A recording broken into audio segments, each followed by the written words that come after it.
بهم.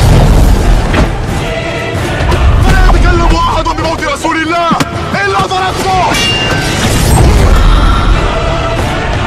جئتك أؤمن بالله وبرسوله وبما جئت به. فقد أعذرت إليكم وأعذرتموني.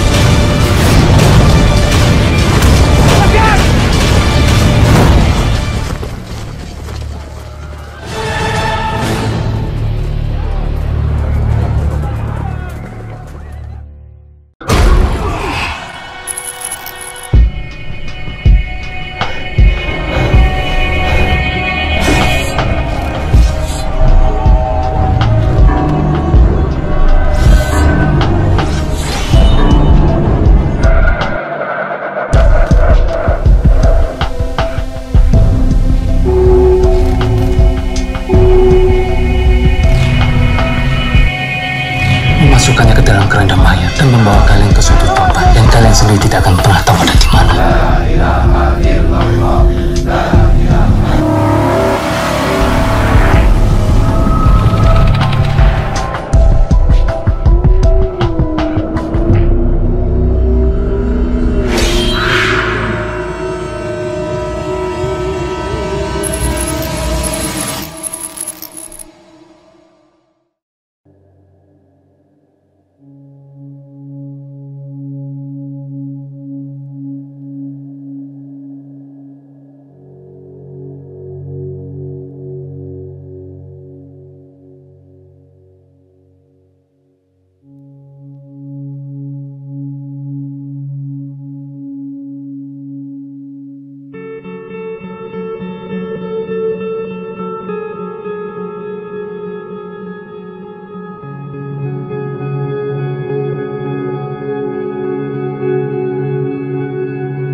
Dan hari ini kita akan membahas satu tema tentang siksa kubur yang kita ambil dari buku yang saya tulis, yaitu 50 sebab terhindar dari siksa kubur.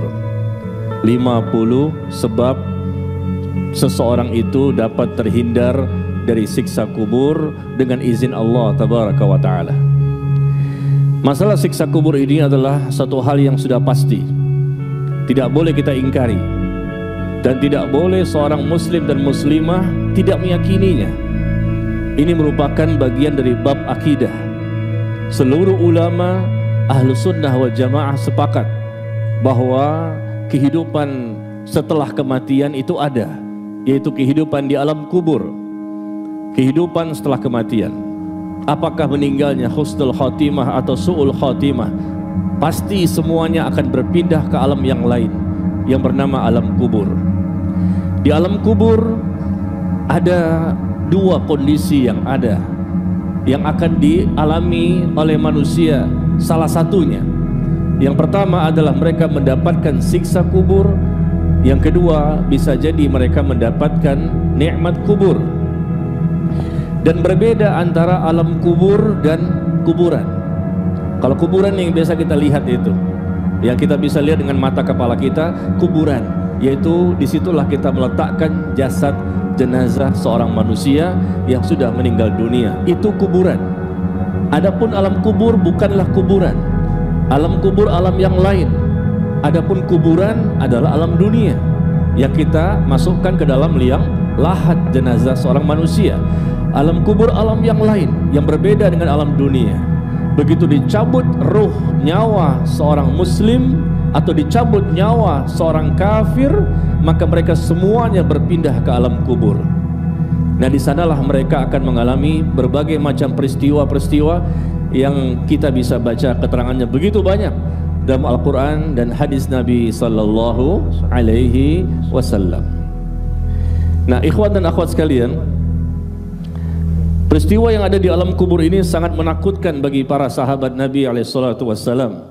Sampai-sampai diriwayatkan bahwa Utsman bin Affan radhiyallahu anhu, apabila beliau berdiri di kuburan, ini Utsman bin Affan ya, luar biasa, yang sudah dijamin bahwa dia akan masuk ke dalam surga. Ketika beliau berdiri di kuburan, maka beliau menangis sampai jenggotnya pun basah. Kemudian ada yang mengatakan kepadanya, engkau menyebutkan tentang surga, engkau menyebutkan tentang neraka, tetapi engkau tidak menangis. Dan engkau menangis karena engkau berada di kuburan. Kenapa seperti itu? Maka beliau berkata bahwa sesungguhnya aku mendengar Rasulullah sallallahu alaihi wasallam bersabda, al-qabru awwalu manazilil akhirah. Sesungguhnya kuburan itu tempat pertama kali dari kehidupan akhirat. Kita bicara masalah akhirat. Akhirat yang pertama kali adalah kehidupan di alam kubur. Begitu kita dicabut nyawa, berpindah ke alam kubur itu kehidupan pertama kali alam akhirat sebelum mendapatkan tahapan-tahapan berikutnya yang sangat panjang, lalu seseorang akan mendapatkan surga atau neraka. Maka beliau mengatakan bahwa kuburan itu tempat pertama kali kehidupan akhirat. Jika seseorang selamat dari apa yang ada di alam kubur, maka kehidupan setelahnya akan lebih mudah. Kehidupannya yang setelahnya akan lebih mudah. Tetapi apabila seseorang tidak selamat ketika mereka sudah berada di alam kubur, maka kehidupan setelahnya akan lebih berat. Akan lebih berat. Orang yang selamat di akhirat karena mereka selamat di alam kuburnya. Orang yang selamat di alam kuburnya karena mereka selamat ketika di akhir hidupnya dapat meninggal dalam kondisi husnul khatimah. Husnul khatimah itulah yang menentukan sehingga mereka setelah itu insya Allah mendapatkan nikmat kubur. Sekali lagi, seseorang yang selamat di akhirat adalah orang yang selamat di alam kuburnya. Dan ketika mereka selamat di alam kubur, kenapa? Karena sebelumnya karena mereka mendapatkan husnul khatimah. Tetapi seseorang yang tidak selamat di akhirat karena memang sebelumnya diawali biasanya karena mereka tidak selamat di alam kuburnya. Dan orang yang tidak selamat di alam kuburnya dengan mendapatkan siksaan, balasan, hukuman yang na'udzubillah sangat mengerikan, maka itu disebabkan oleh karena sebelumnya mereka mendapatkan su'ul khatimah. Maka perjuangan kita ini berpuluh-puluh tahun kita menjadi seorang muslim. Kita berpuluh-puluh tahun beribadah, mencoba untuk belajar, mencoba untuk beribadah, berusaha mendekatkan diri kepada Allah dengan ikhlas dan mengikuti cara beribadah yang telah ditentukan, yang telah dicontohkan, diamalkan, dipraktekkan, didakwakan, diajarkan oleh Nabi kita Nabi Muhammad sallallahu alaihi wasallam. Itu modal kita untuk apa kita ibadah ini selama hidup di dunia. Wa ma khalaqtul jinna wal insa illa liya'budun. Tidak aku ciptakan jin dan manusia kecuali untuk beribadah kepada aku. Ibadah kita dengan ikhlas, tidak ada riak di situ, tidak ada sum'ah, tidak ada ujub, tidak ada sombong. Semuanya betul-betul murni karena Allah dan mengikuti Rasul sallallahu alaihi wasallam. Tujuannya untuk apa? Tujuannya agar di akhir hidup kita bisa mendapatkan husnul khatimah. Dan husnul khatimah itu bukan suatu perkara yang mudah, berat, kecuali orang-orang yang Allah mudahkan. Karena memang dia ada doa, ada niat, ada ikhtiar, ada usaha, ada perjuangan, ada kesungguh-sungguhan, ada pengorbanan, yang akhirnya dia mampu mendapatkan husnul khatimah. Akidahnya benar, ibadahnya benar, akhlaknya benar, muamalahnya benar, manhajnya, cara beragamanya benar, layak dia mendapatkan husnul khatimah.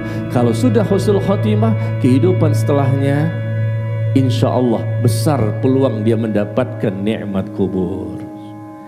Selama di alam kubur, maka mudah dia melalui tahapan-tahapan berikutnya, karena seseorang akan berada di alam kubur dalam waktu yang sangat lama sambil menunggu datangnya hari kiamat. Dan ketika datang hari kiamat, ya, terjadilah tiupan pertama, tiupan kedua, lalu kemudian semua manusia dan jin akan dihidupkan kembali dan dibangkitkan, dikumpulkan di padang mahsyar. Suatu tempat yang sangat luas, ribuan miliar manusia. Sejak zaman Nabi Adam sampai manusia yang terakhir yang mengalami peristiwa hari kiamat, semua dikumpulkan di padang mahsyar, semua yang mati akan dibangkitkan. Nah, di padang mahsyar ini tahapan berikutnya adalah hari penghisapan, dihisap amal kita, ditimbang amal kita, lalu kemudian akan minum dari telaga Al-Kautsar. kemudian melewati sirat, jembatan yang terbentang di atas neraka jahanam yang dikatakan lebih tajam dibandingkan pedang dan lebih halus dibandingkan rambut. Sirat, jembatan yang terbentang di atas neraka jahanam yang disebutkan Nabi SAW dari sahabat Abu Sa'id Al-Khudri yang meriwayatkannya. Sirat itu jembatan yang lebih tajam dibandingkan pedang dan lebih halus dibandingkan rambut. Setelah itu manusia akan melalui jembatan Qantarah, jembatan kedua. Nah setelah itulah baru mereka masuk ke dalam surga atau masuk ke dalam neraka. Yang kita fokuskan malam hari ini dalam waktu yang sangat singkat adalah kita ingin bahas tentang alam kubur, terutama yang berkaitan dengan siksa kubur. Nah di sini ada 50 sebab agar kita bisa terhindar dari siksa kubur, azab kubur yang sangat menakutkan, yang sangat mengerikan, yang kita berlindung kepada Allah. Nas'alullah as-salama wal afiyah. Kita mengharapkan Allah memberikan perlindungan, pertolongan dan keselamatan kepada kita semua, sehingga kita pun semua mudah-mudahan terhindar dari siksa kubur. Ya, nah kita akan bacakan. Dan jumlah 50 ini nggak mungkin semuanya terbaca, tapi kita akan bertahap ya, bertahap. Malam ini insya Allah di Rabu depan lagi ya, bertahap. Ya, kita ambil beberapa poin yang kita bisa bacakan, bagaimana caranya agar kita bisa terhindar dari siksa kubur. Yang pertama, menjadi mukmin yang bertauhid. Sebab yang pertama seseorang itu terhindar dari siksa kubur yaitu menjadi mukmin yang bertauhid. Intinya seluruh amal soleh itu punya peluang untuk bisa menjadikan seseorang terhindar dari siksa kubur. Dan intinya seluruh dosa dan maksiat pun punya peluang, sehingga itulah menjadi sebab seseorang mendapatkan siksa kubur. Jadi pertama, menjadi mukmin yang bertauhid, mukmin yang betul-betul beriman, memiliki akidah yang sahihah. Bukan sekedar mukmin, bukan sembarang mukmin. Karena banyak orang yang mengaku Islam, mereka mengaku Muslim, KTP-nya Islam, tapi ternyata dalam kehidupan sehari-hari tidak mencerminkan seorang Muslim. Maka hendaknya kita menjadi seorang mukmin yang bertauhid. Karena Nabi SAW bersabda, jika seorang mukmin telah diletakkan di dalam kuburnya, ya, lalu dia pun akan didatangi oleh malaikat. Dan malaikat ini adalah malaikat Munkar dan Nakir, yang akan bertanya kepadanya tentang 3 pertanyaan. Man rabbuka? Siapa Tuhanmu? Man nabiyuka? Siapa nabimu? Ya, dan ditanya juga ya tentang apa satu lagi? Apa agamamu? Siapa Rabbmu? Siapa nabimu? Dan apa agamamu? Ditanya 3 pertanyaan yang sangat mudah untuk kita jawab saat ini. Tapi nanti di sana yang menjawab bukanlah sekedar lisan, tapi iman dan amal saleh. Maka seseorang yang sudah diletakkan di dalam kuburnya didatangi oleh malaikat, lalu dia pun akan bersaksi. Dia bersaksi bahwasanya la ilaha illallah Muhammadur Rasulullah.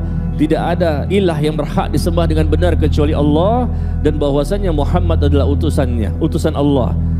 Maka itulah makna dari kalimat di mana Allah berfirman di surah Ibrahim. Di surah Ibrahim, surah ke-14. Surah ke-14 ayat ke-27. Yuthabbitullahu alladhina amanu bil qawli tsabit fil hayatid dunya wa fil akhirah.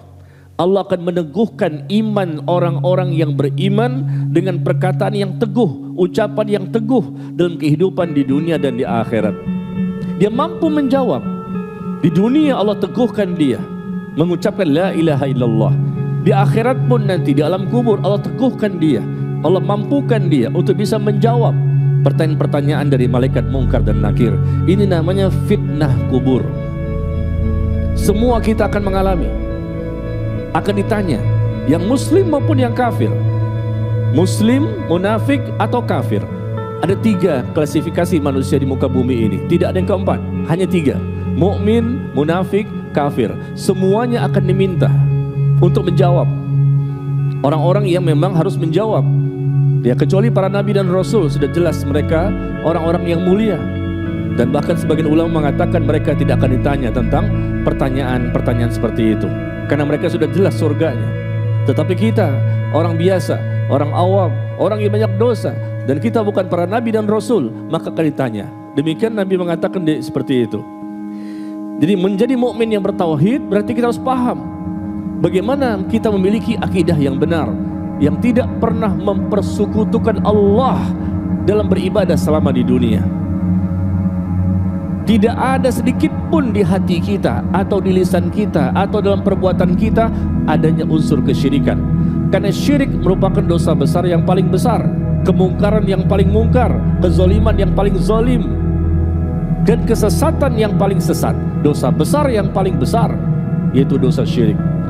Kalau seandainya ada manusia yang mencampur adukkan antara iman dan kesyirikan, maka mereka tidak akan mendapatkan rasa aman. Allah berfirman di surah Al-An'am, di surah ke-6 ayat ke-82. Di surah ke-6 ayat 82 Allah mengatakan, alladzina amanu walam yalbithu imanahum bizulmin ulaika lahumul amnu wa hum muhtadun. Orang-orang yang beriman, orang-orang yang bertauhid, akidahnya benar, dan mereka tidak mencampur adukkan antara iman dan kesyirikan. Tidak, betul-betul murni akidah mereka. Tidak pernah menyembah kepada selain Allah, tidak pernah berdoa kepada selain Allah, tidak pernah meminta kepada selain Allah, tidak pernah bermunajat kepada selain Allah. Semua dosa syirik yang bisa lahir dari hati, lisan, dan perbuatan. Ada 3 jenis perbuatan dosa syirik yang bisa terjadi pada manusia. Apakah kesyirikan yang timbul dari hatinya, kesyirikan yang timbul dari lisannya, atau kesyirikan yang timbul dari anggota badannya? Na'udzubillah. Orang-orang yang betul-betul beriman dan tidak mencampurkan antara iman dan kesyirikan, kata Allah, mereka itulah yang akan mendapatkan rasa aman, dan mereka itu orang yang akan mendapatkan hidayah. Mendapatkan rasa aman, kata para ulama, mereka mendapatkan salah satunya rasa aman nanti di alam kubur.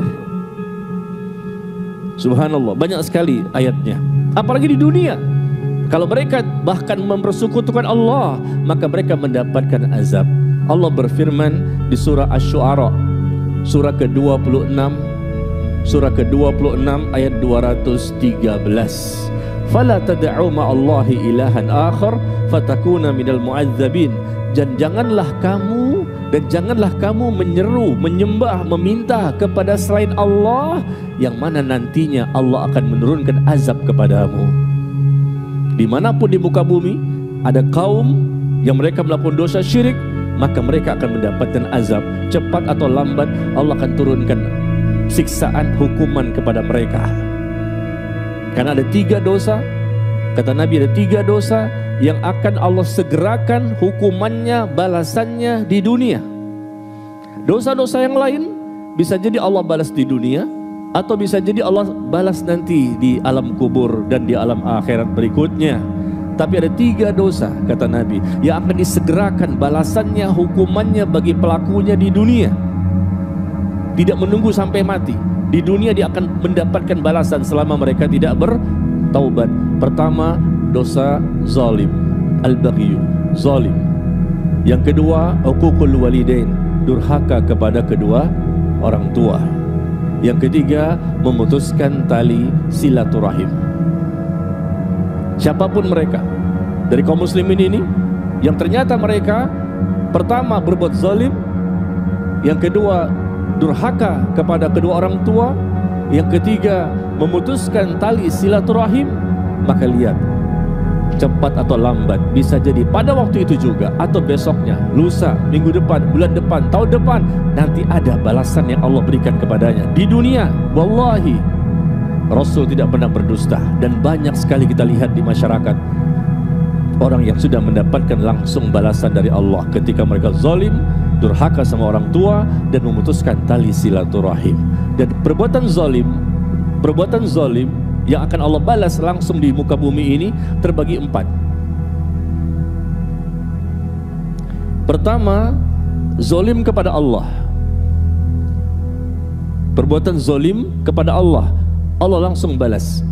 Ayatnya tadi dalilnya, salah satunya itu, inna syirka la zulmun azim. Sesungguhnya perbuatan dosa syirik merupakan kezaliman yang besar, dan Allah akan turunkan azab bagi orang yang melakukan perbuatan syirik dimanapun mereka berada. Cuman waktunya jangan kita atur. Kalau bisa sekarang, kalau bisa besok, jangan, karena Allah yang tahu kapan waktu yang tepat.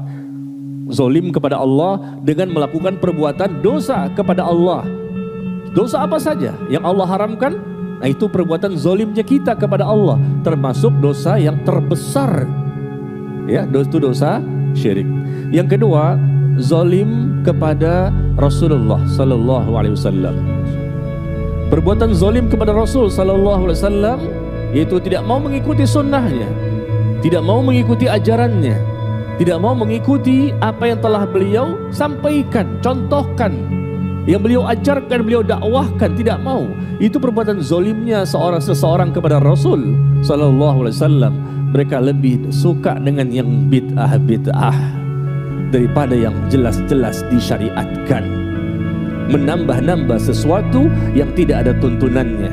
Maka Allah yang menyatakan, falyahdharil ladzina yukhalifuna an amri an tusibahum fitnah aw yusibahum adzabun alim. Hendaknya orang-orang yang mereka itu menyelisihi Rasulullah dalam beragama ini enggak sesuai dengan Rasul, mencari cara-cara yang lain yang Rasul tidak pernah ajarkan, enggak ada dalilnya, keterangannya, contohnya. Hendaknya orang-orang itu merasa takut ketika mereka menyelisihi Rasulullah. Kenapa? Karena Allah akan timpakan kepada mereka musibah dan azab yang pedih. Azab yang pedih di dunia maupun di alam kubur maupun nanti di akhirat, di neraka. Allah menyebutkan demikian di surah An-Nur, di surah ke-24 ayat ke-63. Ya, surah ke-24 ayat ke-63. Hendaknya orang-orang yang mereka menyelisihi Rasulullah sebagai contoh tauladan kita yang terbaik. Hendaknya kita mengikuti beliau, kita cukupkan pada beliau dan para sahabatnya sebagai manusia terbaik di muka bumi. Ternyata ada orang yang menyelisihi beliau. Kata Allah, hati-hati, hendaknya takut orang yang menyelisihi Rasulullah, bahwa Allah akan timpakan kepada mereka musibah dan azab yang pedih.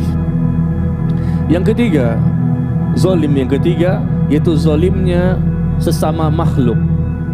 Mungkin manusia dengan hewan, mungkin manusia dengan sesama manusia dan lainnya.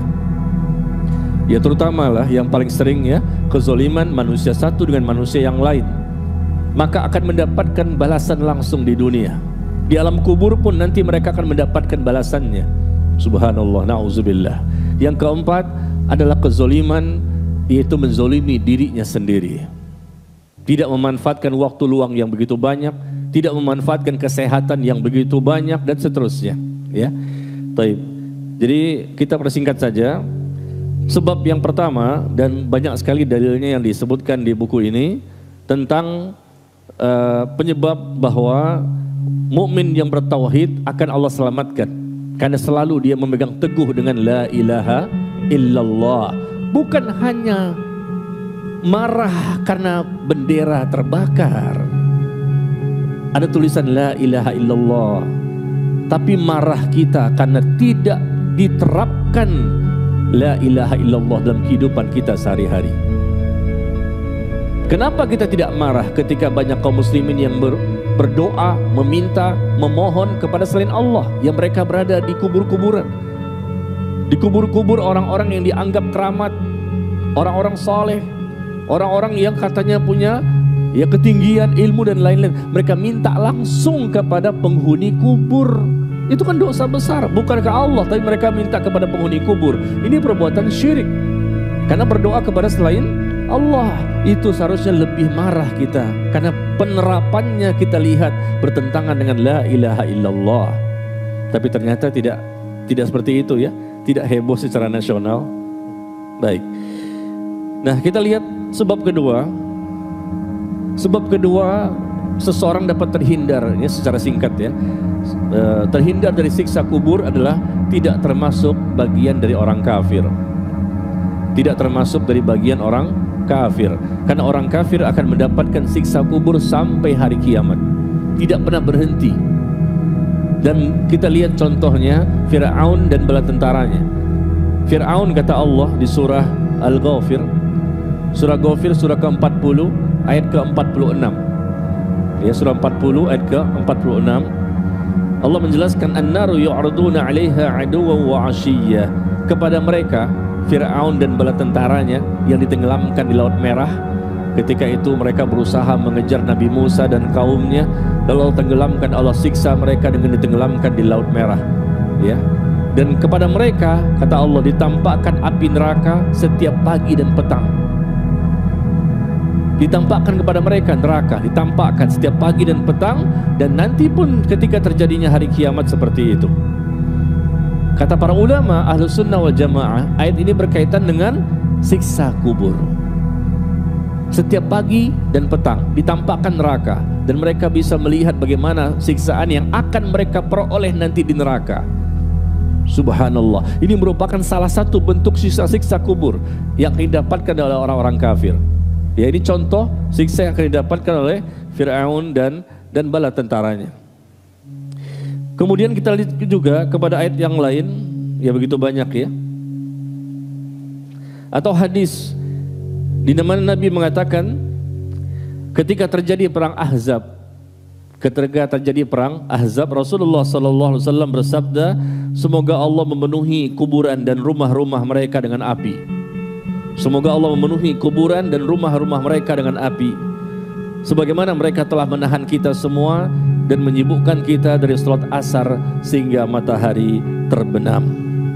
Ya, kita jangan sampai termasuk orang-orang kafir ini. Karena orang kafir jelas akan disiksa bukan hanya di alam kubur atau di akhirat dengan siksa neraka. Pada hakikatnya mereka juga disiksa dalam hidup di dunia ini. Pada hakikatnya mereka tidak akan mendapatkan ketenangan. Mereka tidak akan mendapatkan kebahagiaan yang sejati. Karena bahagia itu nikmat yang ada di tangan Allah. Dan Allah akan tanamkan ke dalam hati orang-orang yang beriman, yang bertauhid, yang memiliki akidah yang benar dan mengikuti Rasulullah SAW. Dengan kekayaan mereka tidak ada artinya, dengan kemewahan mereka tidak ada artinya, dengan rumah yang megah, mobil yang mewah, tidak, semuanya tidak ada artinya kalau mereka kafir, kalau mereka munafik. Karena Allah hanya menyelamatkan orang-orang beriman. Allah pemilik langit dan bumi, bukanlah sesembahan-sesembahan yang lain. Kita harus memegang teguh konsekuensi ini. Kita konsekuensi dengan iman kita. Kita berpegang teguh dengan akidah kita sampai mati. Jangan sampai menjadi orang yang keluar dari Islam. Karena banyak sekali dalil-dalil yang menjelaskan bahwa orang kafir itu akan mendapatkan siksa di dunia dan di akhirat. Kita percepat saja. Yang ketiga, sebab seseorang itu terhindar dari siksa kubur, pertama menjadi mukmin yang bertauhid, yang kedua tidak menjadi orang yang kafir, yang ketiga tidak menjadi seorang munafik. Tidak menjadi orang yang munafik. Siapa itu orang munafik yang akan mendapatkan siksa kubur? Hudzaifah bin Yaman radhiyallahu anhu mengatakan, orang munafik itu adalah seseorang yang berbicara tentang Islam, seseorang yang mengaku sebagai seorang muslim, tetapi dia tidak mau mengamalkan ajaran Islam. Apa agama Anda? Oh, agama saya Islam. KTP-nya Islam. Tapi kenapa Anda begini? Ini sepertinya bertentangan dengan hukum Islam, bertentangan dengan akidah Islam, dengan begini-begini, tapi dia tetap tidak mau berubah dirinya. Hidup dalam kebohongan. Karena sifat orang munafik itu idza kadzdzaba haddatsa kadzdzaba. Apabila berbicara dusta, apabila berjanji ingkar, apabila diberikan amanah berkhianat. Ada nggak orang seperti ini? Oh, casing sih Masya Allah bagus, casingnya kayak ulama, jenggotnya sepuser, jilbabnya lebar, Masya Allah, kelihatan casingnya casing ulama. Tapi lihat ketika berbicara banyak bohongnya, ketika berjanji banyak ingkarnya, ketika dikasih amanah berkhianat. Mereka munafik, na'udzubillah min dzalik. Dan orang ini mengaku muslim tapi tidak mau mengamalkan Islam dan tidak mau masuk ke dalam Islam secara kafah. Padahal Allah mengatakan, ya ayyuhalladzina amanu, wahai orang-orang yang beriman, masuklah kalian ke dalam Islam secara kafah, secara keseluruhan. Ayo dong. Ayo ikhwan dan akhwat, saya mengajak diri saya dan seluruh yang hadir. Yuk, kita masuk ke dalam Islam secara keseluruhan. Jangan setengah-setengah. Hidup kita ini kan sebentar kan, pasti mati. Berapa? 60, 70, 80 tahun, sangat sedikit. Mati itu pasti. Lalu kita tidak mau mengambil ajaran Islam secara keseluruhan, setengah-setengah, atau mengambil sesuai dengan hawa nafsu kita, selera logika kita, selera kepentingan duniawi kita. Padahal kehidupan dunia pasti binasa, pasti kita akan tinggalkan, benar? Dan kehidupan yang kekal abadi selama-lamanya adalah kehidupan akhirat, kehidupan yang sangat mengembirakan hati. Jadi orang munafik dikatakan dalam Al-Quran maupun hadis, ya, silakan nanti antum bisa barangkali memiliki bukunya dan bisa dibaca sendiri dalil-dalilnya secara banyak, ya, yang disampaikan di buku ini. Ya, salah satunya adalah di mana dijelaskan bahwa oleh Rasul sallallahu alaihi wasallam, dan adapun orang kafir dan orang munafik, kata Nabi, maka kedua malaikat akan bertanya kepadanya, apa jawabanmu tentang orang ini? Apa jawabanmu tentang Rasulullah sallallahu alaihi wasallam? Maka dia mengatakan, la adri, aku tidak tahu. Ketika ditanya, ya, masuk ke alam kubur, ditanya oleh malaikat Munkar dan Nakir, kamu gimana? Kenal gak dengan orang ini? Tidak tahu. Dia tidak tahu siapa itu Rasulullah. Meskipun pernah ketemu dengan Rasul ketika di dunia, dulu masih hidup, tapi nanti di sana yang menjawab ialah iman dan amal soleh, bukan mata kepala. Apalagi orang yang tidak pernah bertemu dengan mata kepala. Maka dia mengatakan, aku tidak tahu. Aku mengatakan apa yang dikatakan oleh orang-orang. Maka kedua malaikat mengatakan, tidak, engkau sebenarnya tahu dan engkau tidak mau mengikuti. Tahu sebetulnya, tapi tidak mau mengikuti. Dia kafir maupun munafik. Kemudian dia pun dipukul dengan palu besar. Dipukul dengan palu besar dari besi dengan satu kali pukulan di antara kedua telinga, di tengah-tengah di sini. Dipukul dengan satu kali pukulan tepat di ubun-ubunnya, dan dia pun langsung menjerit dengan jeritan yang sangat keras yang dapat didengar oleh makhluk di sekitarnya kecuali dua golongan, yaitu jin dan manusia, tidak bisa mendengar jeritan, lolongan, teriakan dari penghuni kubur tersebut. Karena ketika ditanya tentang Rasulullah, dia tidak tahu. Ini akibat dari kemunafikan. Lalu yang keempat, sebab yang keempat dapat terhindar dari siksa kubur adalah membaca surah Al-Muluk. Membaca surah Al-Muluk. Tentunya membaca sekaligus kita berusaha memahami, mentadaburi dan mengamalkan isi surat itu dalam kehidupan kita sehari-hari. Bahkan ini akan mewarisi cahaya iman di dalam hati, mendapatkan pahala yang besar serta selamat dari azab kubur. Ya, ini juga banyak informasinya yang kita dapatkan dalam hadis. Ya, Rasul menjelaskan tentang ada seseorang yang didatangi di dalam kuburnya. Siapa yang mendatanginya? Malaikat. Lalu dihampirilah orang itu dari arah kedua kaki. Dihampiri dari arah dua kaki. Lalu kakinya berkata, tidak ada jalan bagimu untuk menyiksanya dari arahku, karena dia selalu membaca surah Al-Muluk untukku. Lihat bagaimana pertolongan dengan sebab membaca surah Al-Muluk yang memang dia pahami, ya. Kemudian dia pun datangi dari arah dadanya atau perutnya. Maka dada atau perutnya berkata, tidak ada jalan bagimu dari arahku, karena dia selalu membaca surah Al-Muluk untukku. Kemudian dia pun datangi dari arah kepalanya.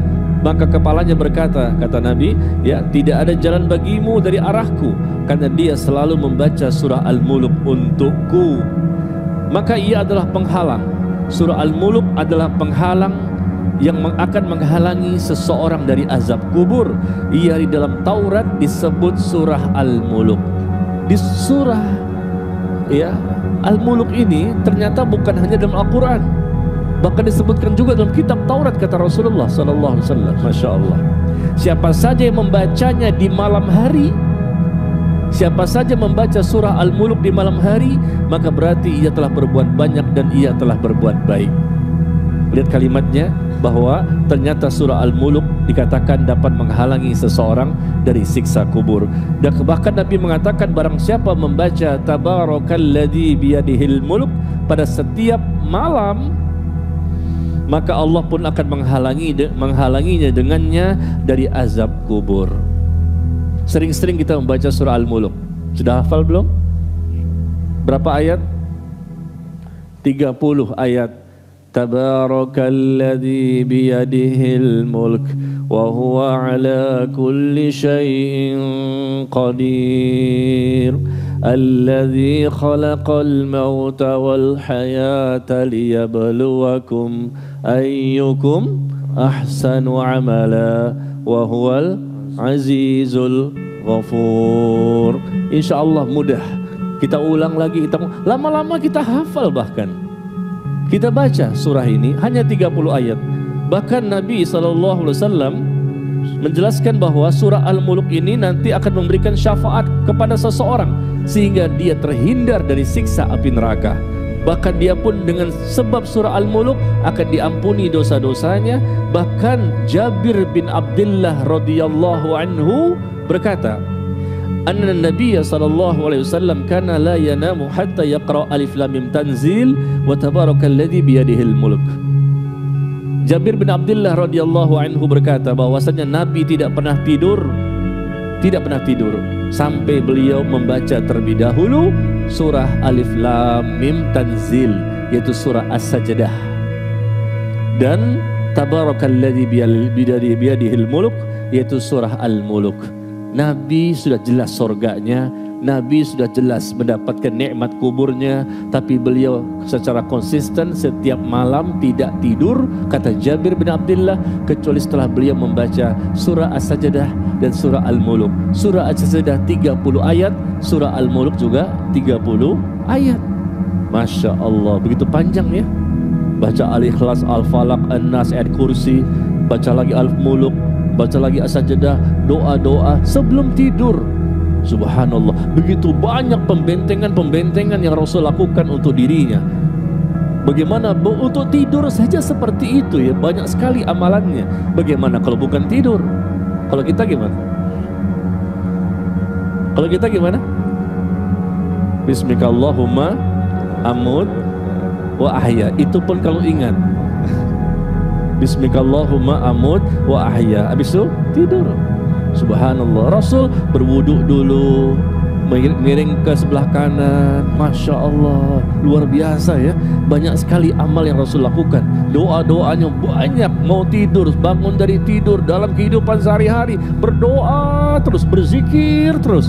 Wajar ya, pantas Allah itu mencintai beliau, karena beliau selalu mendekatkan hati dan jiwanya serta raganya kepada Allah Subhanahu wa ta'ala.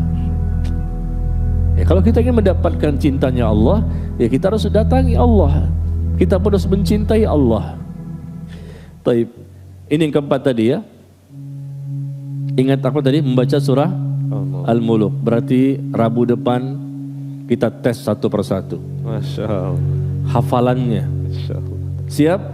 Insyaallah. Siap untuk tidak hadir. Siap. Pas Rabu depan kok nggak ada, mana jamaahnya? Bukan karena tidak hafal, bukan. Saya tidak suuzon. Antum mana yakin kalau Rabu depan sudah hafal? Cuman nggak mau hadir, kenapa? Kalau hadir takut ketahuan sudah hafal. Masya Allah. Itu sebetulnya. Tawadu Ustaz. Bukan tidak hafal. Anak nggak mau hadir, kenapa? Kalau anak hadir ketahuan kalau anak sudah hafal surah Al-Mulk. Ya, Masya Allah. Ketawaduan tingkat tinggi. Yang kelima, sebab seseorang itu dapat terhindar dari siksa kubur adalah membersihkan diri dari air kencing. Selalu dia berusaha membersihkan dirinya dari air kencing ketika dia buang air kecil. Karena Al-Hafidh Ibnu Hajar Al-Asqalani rahimahullah berkata, air kencing memiliki kedudukan khusus dalam menimbulkan siksa kubur, yaitu dengan tidak membersihkan diri darinya. Lihat apa kata Nabi, aktsaru azabil qabr minal baul. Kebanyakan siksa kubur itu disebabkan oleh air kencing. Dosa itu banyak. Kebanyakan dosa manusia di muka bumi ini, di dunia ya, bukan di alam kubur. Di dunia, kebanyakan dosa manusia akibat dari lisannya. Lisan. Aktsaru khotoya bani Adam fi lisani. Kebanyakan dosa manusia berada pada lisannya. Tapi kebanyakan siksa kubur nanti di alam kubur disebabkan oleh masalah air kencing. Kenapa? Ya karena mereka tidak bersih ketika kencingnya, asal-asalan, kencing sembarangan, tidak dibasuh. Atau mungkin dibasuh tapi kencing tersebut bisa jadi terkena kepada badan atau pakaian sehingga najis di mana-mana. Ketika sholat pun tidak sah. Kebanyakan, kalau kita lihat ini kan masalah kecil ya, masalah yang ini juga bisa pahamlah semuanya. Tapi kita lihat realitanya, banyak kaum muslimin yang tidak mau tahu masalah ini. Mereka asal pakai tisu saja, ya, tidak dibersihkan dengan bersih yang sebenar-benarnya, masih ada air kencing tersebut di kemaluannya, atau mungkin terkena kepada percikan yang ada di pakaian maupun di tubuh yang lain. Kata Nabi, kebanyakan siksa kubur itu disebabkan oleh air kencing. Maka berhati-hatilah. Saya bingung luar biasa ketika 2 minggu yang lalu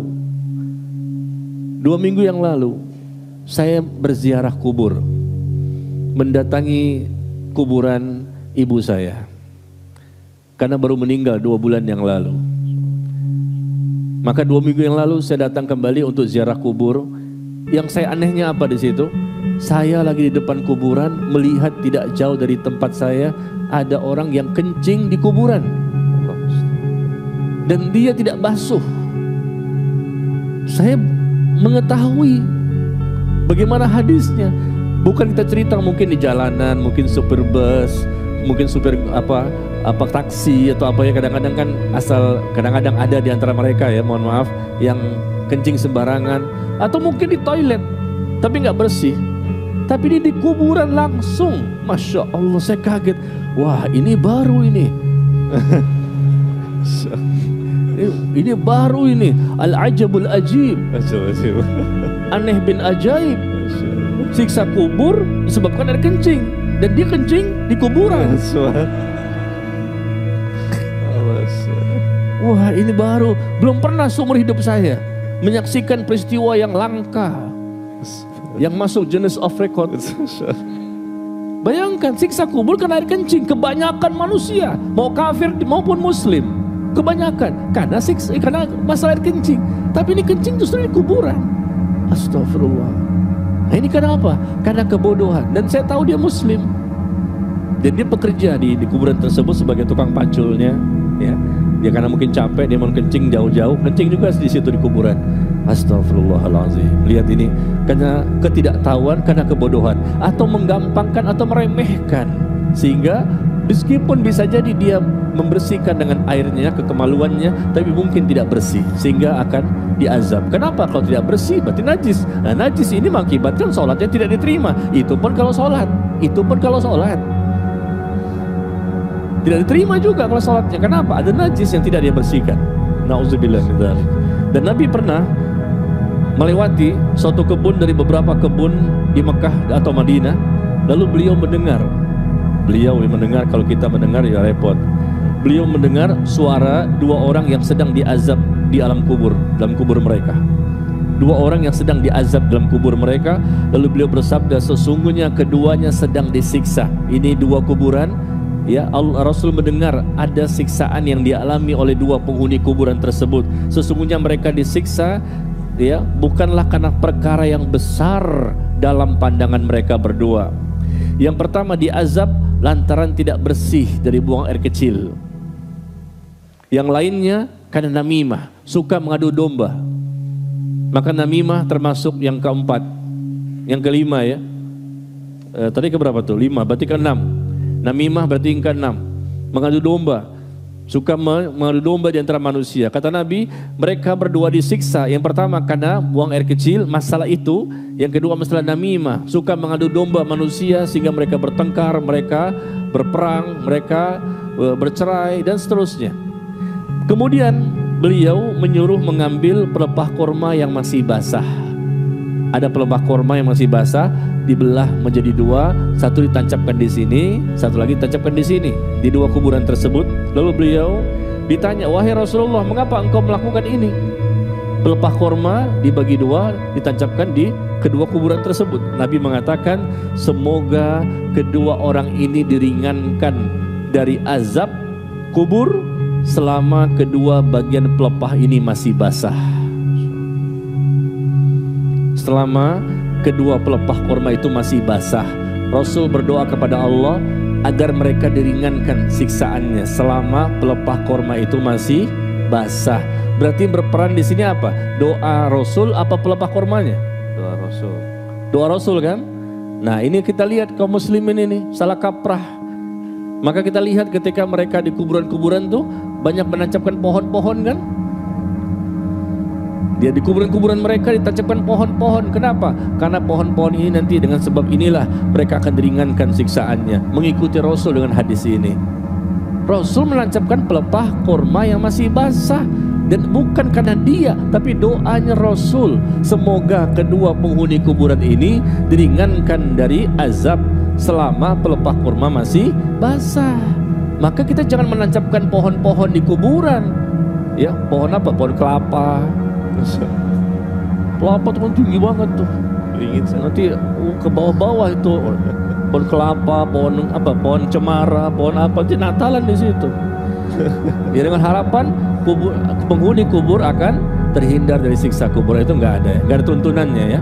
Jadi doa yang terpenting, bukan karena faktor dari tumbuhan tersebut. Ya.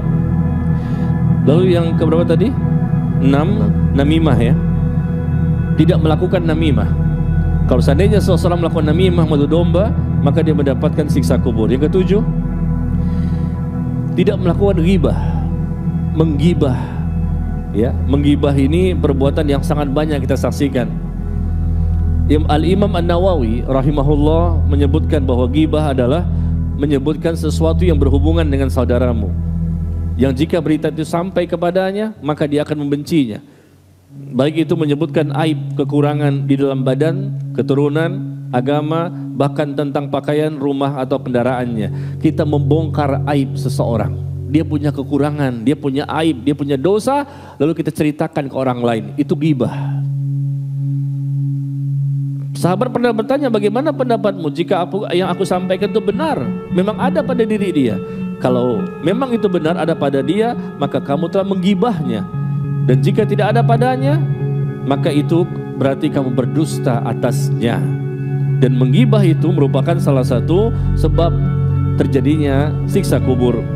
Karena Nabi pernah ya sallallahu alaihi wasallam melewati 2 buah kuburan, lalu beliau bersabda, sesungguhnya kedua penghuni kubur ini sedang diazab. Keduanya tidaklah diazab karena suatu perkara besar dalam pandangan mereka.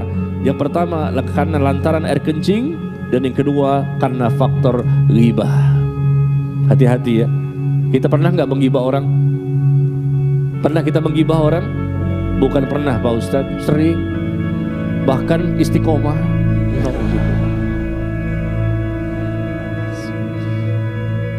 Astagfirullahaladzim.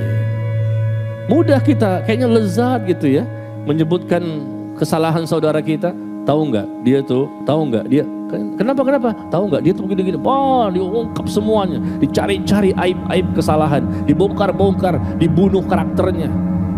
Astagfirullah. Diungkapkan dia di mass media, Facebook, nah, Instagram, WhatsApp, Telegram.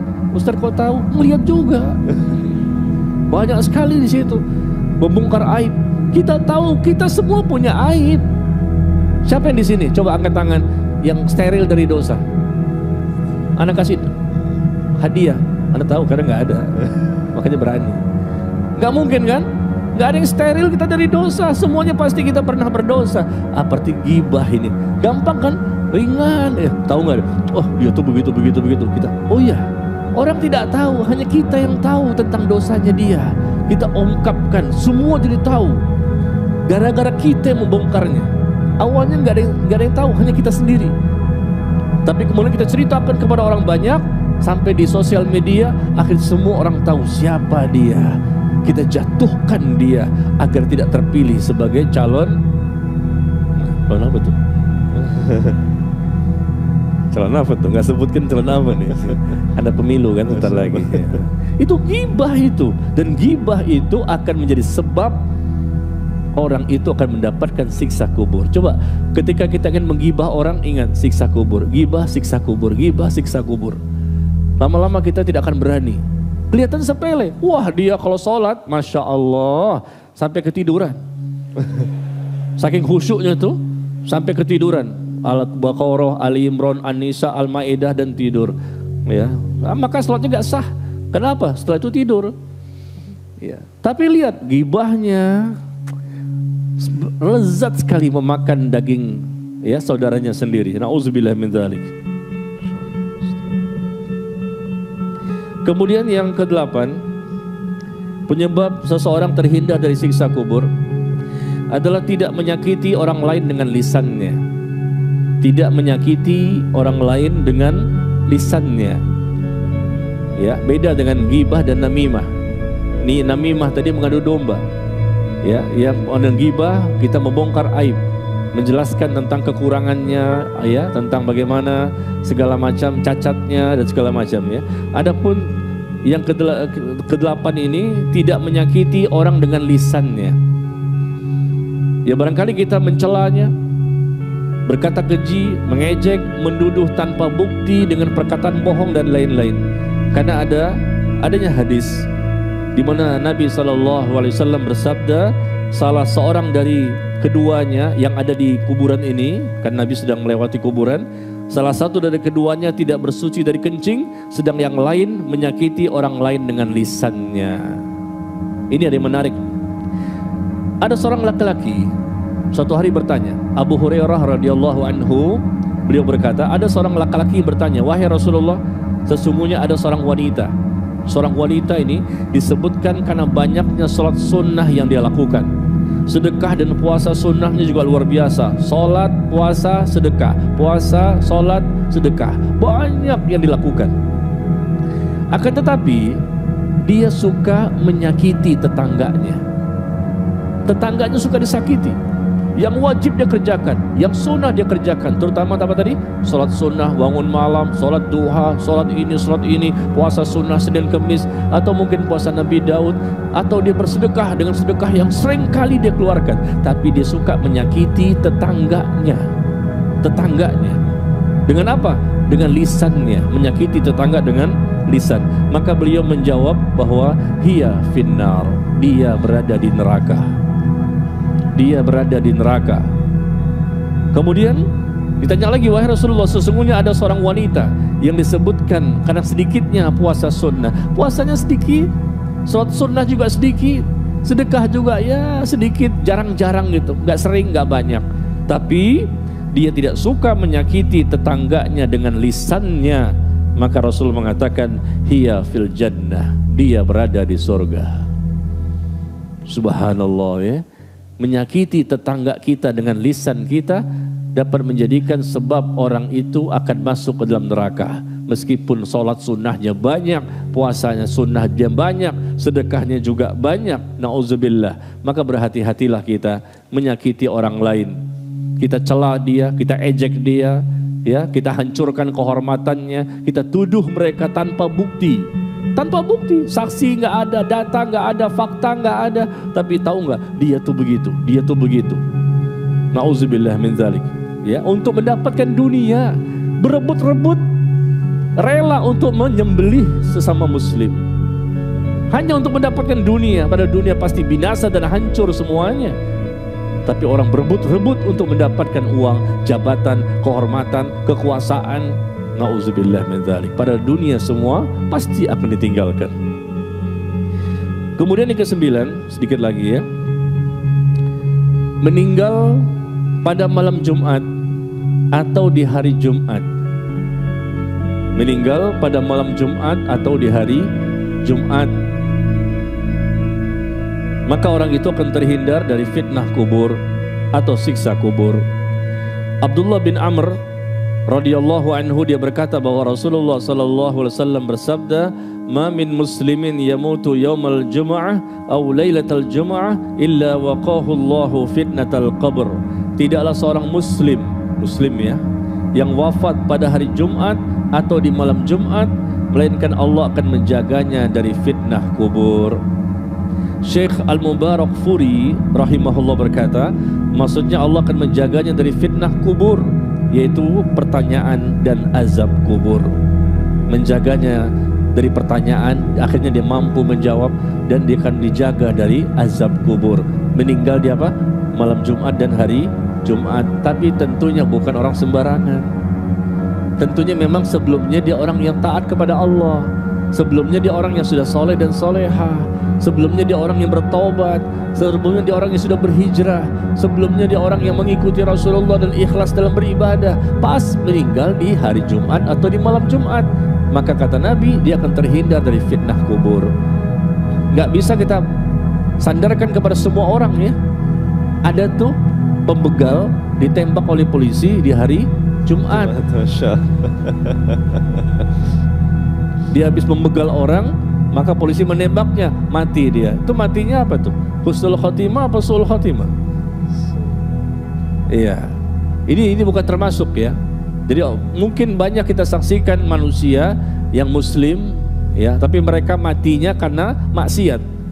Lagi berzina di hari Jumat. Berzina, mati dia. Wah, terhindar dari siksa kubur. Dia matinya karena zina. Bagaimana kita katakan dia terhindar dari siksa kubur? Pasti dia akan mendapatkan balasan dari Allah. Apalagi melakukan perbuatan dosa di hari Jumat. Jumat itu hari yang terbaik, Sayyidul Ayyam, pemimpin dari seluruh hari, hari yang paling Allah muliakan di antara seluruh hari yang ada. Maka kalau ada orang yang beribadah di hari Jumat, bisa jadi Allah lipat gandakan pahala, bisa jadi. Bahkan Rasul pun menyuruh kita untuk memperbanyak selawat di hari Jumat. Bahkan doa pun ada doa yang mustajab untuk kita baca di hari Jumat. Nabi Adam diciptakan di hari Jumat. Nanti hari kiamat pun terjadi di hari Jumat, antara asar dan maghrib. Rasul menyebutkan demikian, hari kiamat itu akan terjadi di hari Jumat, antara asar sampai terbenamnya matahari. Subhanallah ya, banyak sekali keutamaannya. Baik. Kemudian yang ke-10, ini semua ada 50 nih. Kita baru sampai nomor 10 udah jam 9. Kalau kita selesaikan 50, mungkin sampai subuh. Siap? Sampai subuh? Taib, Anda pulang duluan. Mana bisa sampai subuh, Anda pulang dulu dong. Taib, yang ke-10 ya. Membaca, mempelajari dan mengamalkan Al-Quran. Membaca, mempelajari dan mengamalkan Al-Quran. Ada hadis dari Nabi SAW ya. Anda baca cepat ya dan ringkas, karena nggak mungkin dibaca semua dengan siapa riwayatnya ya, kitabnya apa ya, nanti bisa makan waktu banyak. Maka nanti antum bisa baca sendirilah kalau punya bukunya. Nabi SAW bersabda, yu'tar rajul fi qabrihi. Seseorang nanti akan didatangi dalam kuburnya. Didatangi oleh siapa? Malaikat. Maka ketika didatangi dari arah kepalanya, bacaan Al-Quran dapat mencegahnya. Maksudnya mencegah dari malaikat yang akan memberikan hukuman. Bacaan Al-Quran akan mencegahnya, gak jadi dia disiksa kubur.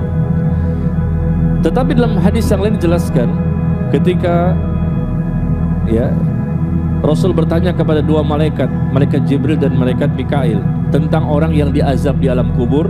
Maka dikatakan ya, disampaikan pada Nabi informasinya, adapun orang yang pertama yang kamu datangi, yaitu kepalanya dipecahkan dengan batu, maka sesungguhnya ia seseorang yang mempelajari Al-Quran, kemudian ia pun menolaknya. Dia mempelajari Al-Quran, tapi setelah itu dia tolak, dia bantah, dia tentang, dia ingkari, dia berpaling dari Al-Quran. Dia pelajari, bukan dia tidak dipelajari. Apalagi yang tidak mempelajarinya. Ini dipelajari, dipecahkan kepalanya dengan batu sehingga hancur berantakan. Itu salah satu siksa kubur. Kenapa? Karena dia seseorang yang mempelajari Al-Quran, kemudian dia pun menolaknya. Lihat bagaimana siksaan yang akan dia terima nanti di alam kubur. Ini baru di kubur, bagaimana nanti di neraka. Kalau Allah tidak ampuni dosanya ketika di alam kubur, maka tentunya dia akan berlanjut dengan siksa yang akan dialami di neraka jahanam nanti. Nauzubillah. Orang yang sudah mempelajari Al-Quran tapi dia menolak, berarti ini orang munafik. Orang munafik seperti itu. Mereka hanya belajar untuk koleksi ilmu saja. Nauzubillah, nauzubillah. Mereka belajar Al-Quran, mereka belajar Islam, mereka belajar sunnah, hanya koleksi saja dan untuk mempertontonkan bahwa mereka orang yang saleh.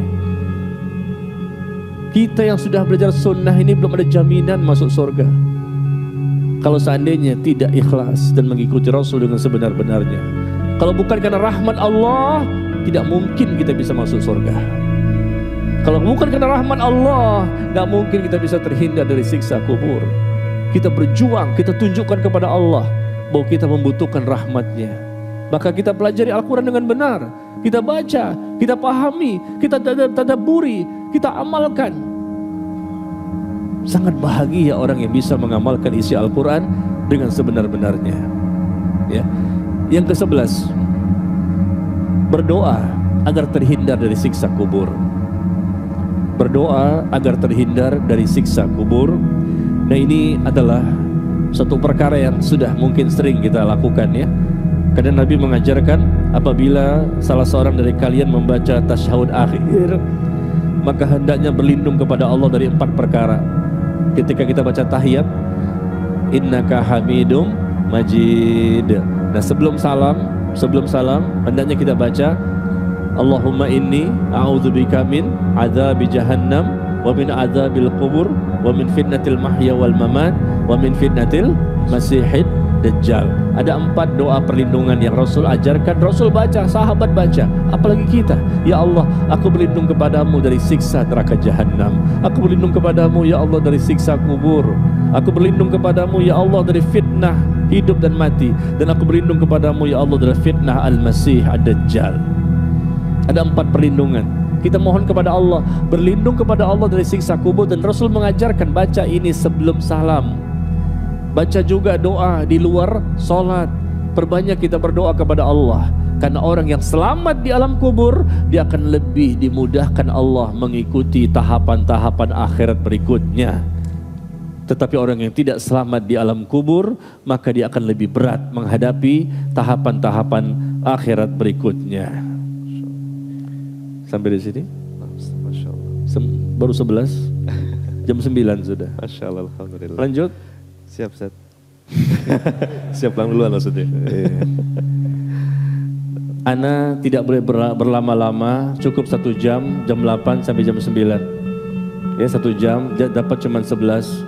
Setelah itu barangkali sedikit tanya jawab, karena antum harus pulang. Ya, karena Ana tidak ingin mengganggu ibadah antum di rumah. Masya Allah. Masya Allah. Iya. Karena di rumah ini kan biasanya ibadah saat-saat jam-jam seperti ini nih. Ini ikhwan dan akhwat di rumah ke jam-jam seperti ini, itu salat malam. Masya Allah. Baca Quran berjus-jus. Masya Allah, amin. Ya. Nah, malam ini terpaksa dikurangi itu gara-gara datang kemari. Masya Allah. Masya Allah. Jadi afwan, ana mengganggu antum. Masya Allah. Iya. Nah, supaya ibadah ini tetap nanti di rumah dijalankan, ya, maka kita jangan berlama-lama, karena khataman Al-Quran sudah menunggu. Masya Allah. Khataman Al-Quran sudah menunggu.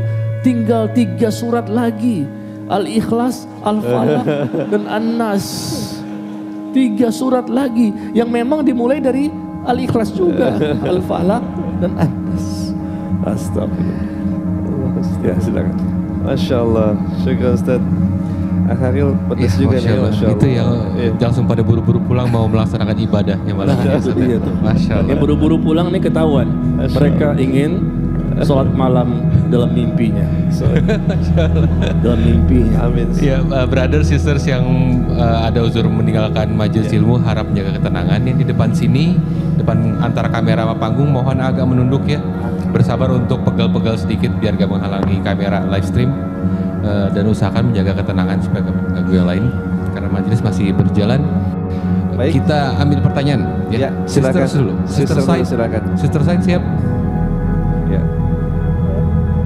Sisters siap? Atau kita ke brothers dulu? Kalau Brothers belum dulu. siap? Brothers dulu yang udah siap mic-nya. Brothers. Oke. Yang kacamata ini tadi, Masya Allah. tolong dipasing. Umpan lambung belakang. Sister siap-siap ya. Dan diharapkan pertanyaan sesuai dengan tema yang kita bahas ya, mudah-mudahan Iya. insya Allah. Sebutkan nama dan domisili ya. Assalamualaikum Ustaz. Waalaikumsalam. Assalamualaikum warahmatullahi Ya, Silakan. saya ingin bertanya. Boleh tahu namanya Mas? Ya, nama saya Muhammad Faris Tamara Asmarakusuma Oh, dari silakan. Kemayoran. Silakan, Mas Faisal. Masya Allah. Silakan. Tadi sebelumnya dibahas juga tentang 3 hal ya Ustaz. Yang pertama kan mukmin yang bertauhid. Terus Ustaz menjelaskan tentang 3 hal. Yang pertama adalah zolim, durhaka, dan memutus tali silaturahim ya. Iya. Saya tertarik bertanya terkait memutus silaturahim. Kadang kita di dunia ini hidup melakukan kesalahan ya Ustaz ya. Terus kepada orang lain, yang orang itu memutus tali silaturahim dengan kita, orang lain bukan kita. Apakah kita termasuk ke dalam orang yang melakukan dosa tersebut Ustaz? Ya. Dan bagaimana sikap kita ya terhadap orang yang mencoba memutus tali silaturahim itu? Dan itu yang pertama. Terus kalau memutus tali silaturahim dengan mantan itu gimana ya Ustaz? Iya, salah. Mantan. Iya. mantan apa? bos gitu ya, kan mantan kita bos. mau hijrah gitu, mantan ya seseorang lah. Masya Allah. Ya, gitu. Mantan apa? Mantan perempuan Pak. Mantan perempuan laki-laki sekarang berarti dia gitu. Gimana maksudnya?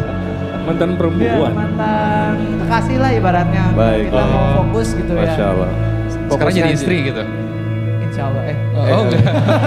masih ada harapan Beda kayaknya. lagi ya, kita mau Baik. cari yang lebih baik insya Allah. Oh gitu Masya ya. Allah. Syukran, Kalau Masya begitu Allah. aja, Ustaz. Ya. Luar Assalamualaikum biasa. warahmatullahi wabarakatuh. Waalaikumsalam warahmatullahi wabarakatuh. Makasih Mas. Iya.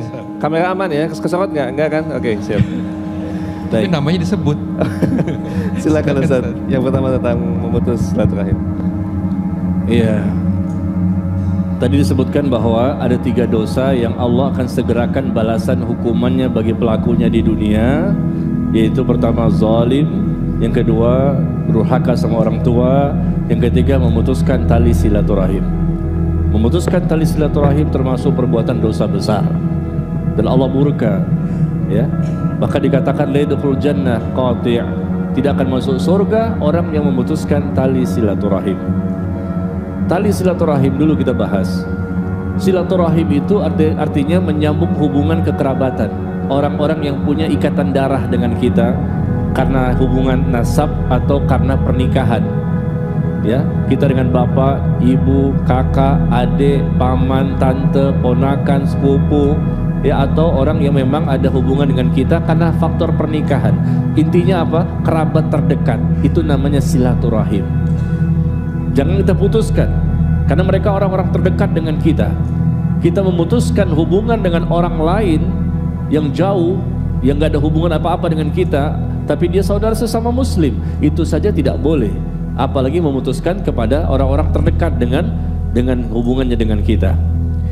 Jadi kata Nabi SAW, bukanlah yang namanya menyambung tali silaturahim itu sekedar ya hubungan yang sudah baik sebelumnya, tapi menyambung tali silaturahim adalah ketika ada seseorang yang memutuskan hubungan denganmu lalu engkau sambung tetap diucapkan assalamualaikum, tetap kita bicara, tidak kita diam-diaman gitu ya. Nah, kalau memutuskan tali silaturahim berarti orang itu tidak mau bertutur kata, tidak mau berbicara, nggak teguran gitu loh. Putus hubungan sampai di sini, kita ketemu di akhirat. Masya Allah. Ya. Dan tidak mau ketika assalamualaikum dia diam aja. Dan tidak mau dia untuk berkata-kata, padahal dia saudara sendiri. Nah, ini namanya memutuskan tali silaturahim. Ya, akibatnya apa? Kita akan mendapatkan nauzubillah laknat Allah. Ancaman-ancamannya banyak dalam Al-Quran maupun hadis. Allah melaknat orang yang memutuskan tali silaturahim. Laknat ini dosa besar. Sekali lagi, kalau orang itu memutuskan tali silaturahim dengan kita, maka kita tetap menyambungnya. Tapi dia nggak mau tegur saya, nggak mau mengucapkan salam saya. Saya ucap assalamualaikum, dia diam aja. Saya datangi, dia kabur. Ya, nah masalahnya itu masalah dia dengan Allah. Itu dosa dia dengan Allah. Yang penting kita sudah berusaha untuk tetap menyambung, tetap kita mendatangi rumahnya, atau mungkin kita berkata dengan telepon, atau mungkin kita SMS. Kalau memang kita ada salah, kita minta maaf. Nah, itulah namanya menyambung tali silaturahim. Tapi kalau dia tidak mau, bahkan memutuskan total, ya, padahal kita ada hubungan kerabat, hubungan ikatan darah dengan dia misalnya, sangat dekat, apalagi kakak dan adik misalnya, ya, nauzubillah, atau mungkin anak dan orang tua, ya, diputuskan begitu saja, maka dia akan menanggung akibatnya.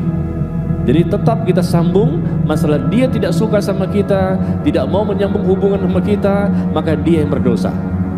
Demikian ya caranya. Ya, jadi kalau ada yang memutuskan tali silaturahim, kita tetap sambung dan ini pahala buat kita. Masalah dia tidak mau menyambung, itu urusan dia sama Allah. Dan memutuskan, sekali lagi, tali silaturahim ini merupakan dosa besar yang Allah akan langsung berikan balasannya di dunia. Tapi yang aneh tadi, memutuskan apa?